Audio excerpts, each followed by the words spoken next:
திமுக தலைமையிலான அணி, இன்னொன்று தாவேக தலைமையிலான, அதாவது விஜய் தலைமையிலான அணி.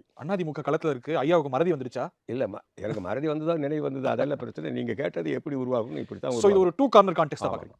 திமுக வெர்சஸ் தாவேகா. ஆமா. எப்படி அந்த கன்க்ளூஷன் வரீங்க? இது மக்களுடைய உணர்வு, அவர்களுடைய அபிப்பிராயங்கள், அவருடைய எதிர்பார்ப்புகள், அதை ஓரளவுக்கு கணித்ததுனால சொல்றேன். நடிகர் விஜய் அவர்கள் ஒரு அரசியல் கட்சியை துவங்கி அந்த இடத்தை நிரப்பி விட்டார். ஐயா அனுபவம் அதிகம். மிகை மதிப்பீடு செய்றீங்களோ தாவேகாவ? நிலவரம் அது. நம்ம விருப்பு வெறுப்புங்கிறது வேற. நீங்க ரூ. 500 கொடுத்து கூப்பிட்டாலும் கூட்டத்துக்கு வரமாட்டேங்கிறாங்க மக்கள், மற்ற கட்சிகளுக்கு. அவர் தாவேகா தலைவர் என்ன சொல்றாரு? கூட்டத்துக்கு வராதீங்க, வராதீங்கன்னு வேண்டுகோள் விடுக்கிறார். ரொம்ப வந்தாக்கா பிரச்சனை ஆயிடுது, வராதீங்க. இது எப்படி இருக்கு? 10 கூட்டம் தான் போடவே போட்டுருக்காரு. போட முடியல.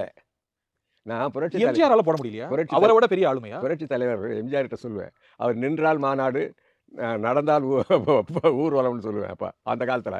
அப்ப நடக்குது அது. எம்ஜிஆர் போல விஜய் நின்றால் மாநாடு, நடந்தால் பேரணியா? ஆமா. அதான் கண்கூடா நீங்க பார்க்குறீங்களே. அவர் என்ன காசு குடுத்தா கூப்பிடுறாரு. அது நான் விஜய் அவர்களாலே மட்டும் என்று நான் சொல்லவில்லை. மக்களிடத்திலே அந்த உணர்வு வந்துவிட்டது.